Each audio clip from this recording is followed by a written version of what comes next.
Halo, assalamualaikum warahmatullahi wabarakatuh. Kembali lagi bersama aku Devi di channel Review Fausia yang akan selalu membahas seputar pengalamanku selama aku terkena GERD dan psikosomatik. Hai teman-teman semuanya, alhamdulillah kemarin banyak yang komen di kolom komentar kalau puasa di hari pertama alhamdulillah lancar, tidak ada keluhan apapun. Bagi kalian yang masih ada keluhan, masih ada sensasi, semoga semakin kesini semakin terlatih lambungnya, karena kita memang di bulan Ramadan ini pola waktu makannya benar-benar dilatih. Semoga latihan ini berhasil sehingga setelah after Ramadan kalian bisa kembali ke pola waktu makan kalian yang dulu, yang hanya 3 kali sehari, 2 atau 3 kali sehari, tapi tetap diperhatikan makanan yang kalian makan. Benar-benar kalian harus tahu makanan pantang, makanan apa yang tidak bisa kalian makan dan makanan apa yang bisa kalian makan, sehingga tidak akan menimbulkan sensasi ketika kalian makan suatu makanan gitu teman-teman. Biasanya kan kalau kalian tidak cocok ke satu makanan, kalau aku perutku langsung kayak kembung penuh dengan gas gitu teman-teman. Nah, aku yakin kalian sudah pada tahu makanan-makanan apa yang cocok dan yang tidak cocok di kalian. Aku ucapkan banyak-banyak terima kasih kepada teman-temanku sekalian yang telah selalu komen dan yang selalu hadir di channelku agar YouTubeku selalu berkembang. Aku masih tetap butuh itu, dukungan dari kalian. Silahkan di subscribe channelku, silahkan di like, dan kalian bisa sharing, bisa menceritakan keluh kesah kalian di kolom komentar. Semoga aku bisa menjawab itu semua teman-teman. Jadi kebetulan kemarin ini apa ya, ini sharing pengalaman bagi kalian yang masih takut mendengar kabar-kabar buruk, masih takut mendengar berita duka gitu ya teman-teman ya. Aku mau mengajak kalian untuk melatih itu semua karena itu terjadi ke aku sekarang. Kebetulan kemarin sore aku dikabari, aku kan lagi di tempat kerjaku ya, terus aku dikabari kalau nenekku itu meninggal teman-teman. Nah, biasanya orang dengan anxiety disorder tingkat takutnya yang berlebih itu kan biasanya langsung ada gejala-gejala fisik, langsung memikirkan suatu hal yang buruk, langsung menerka-nerka, langsung menjadi dukun gimana kalau hal itu terjadi kepada kita gitu ya teman-teman ya. Alhamdulillahnya karena aku bisa melawan itu semua. Memang hal yang paling penting kita harus bisa, diri kita sendiri yang harus bisa melawan itu semua teman-teman. Kalau hanya sekedar selalu mengalihkan tanpa melawan itu, ketika ada sesuatu yang buruk maka kalian akan ada lagi sensasinya gitu teman-teman. Jadi perlahan-lahan setelah kalian bisa berhasil mengalihkan rasa cemas dan rasa takutnya, perlahan-lahan memang harus dilawan, karena apapun yang kita pikirkan, pikiran buruk yang selalu ada di kepala kita, kita yang selalu overthinking, sebenarnya itu hanya permainan pikiran kita saja teman-teman. Kemudian aku lanjutkan lagi karena aku dikabari, akhirnya aku pulang ke rumahku karena kebetulan nenekku ini yang aku ceritakan kapan hari teman-teman, yang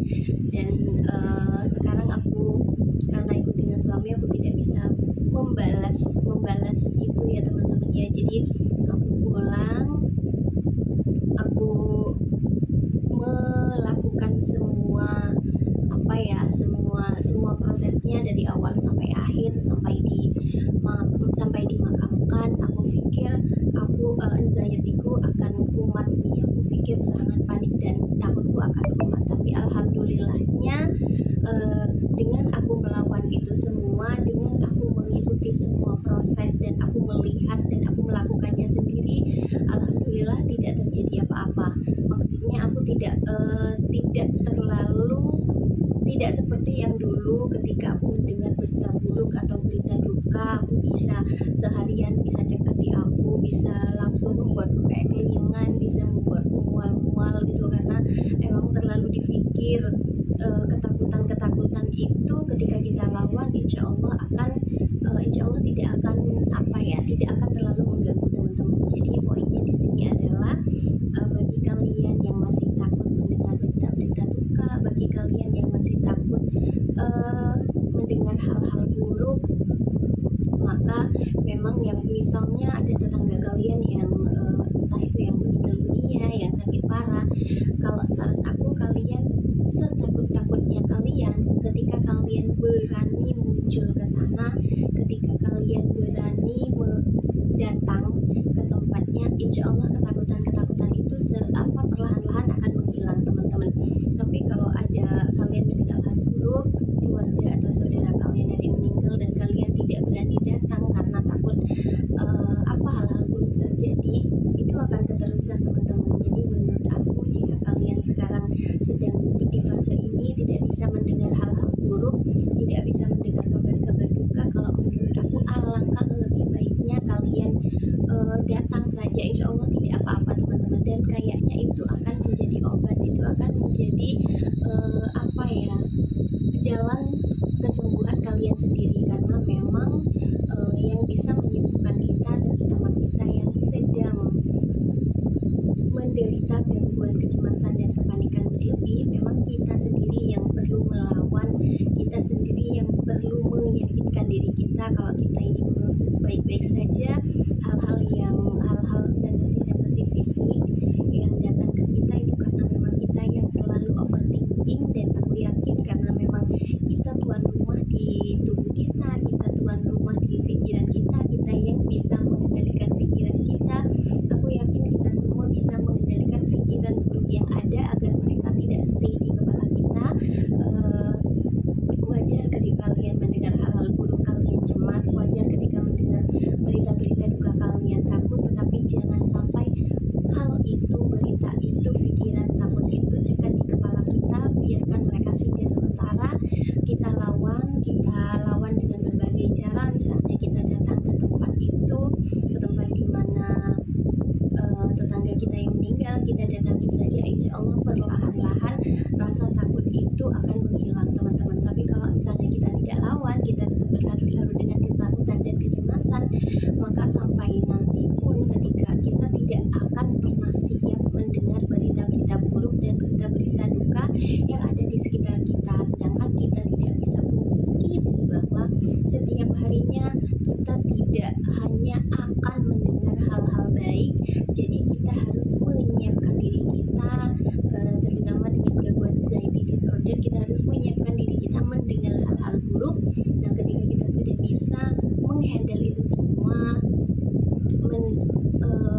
mengontrol itu semua, insya Allah kedepannya itu akan menjadi obat yang ampuh, itu akan menjadi pelajaran buat kita, pengetahuan buat kita, ilmu buat kita, agar kedepannya apapun hal yang kita dengar, baik hal buruk maupun hal baik, itu bisa kita terima dengan baik, tidak terlalu was-was dan tidak terlalu takut lagi. Karena aku dulu di awal-awal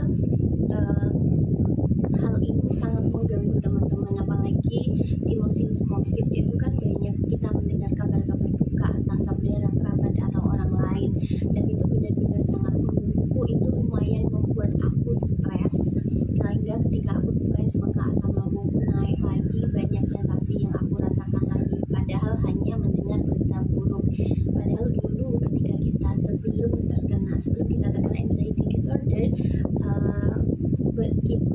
kita menanggapi itu semua ya dengan santai gitu ya, karena memang dulu kita benar-benar berpasrah, kita belum terkena serangan panik. Nah, setelah terkena serangan panik kita bisa berubah gitu ya teman-teman ya, dan aku yakin kita semua bisa move on dari ini asal ada usaha dan doa yang benar-benar dioptimalkan teman-teman. Jadi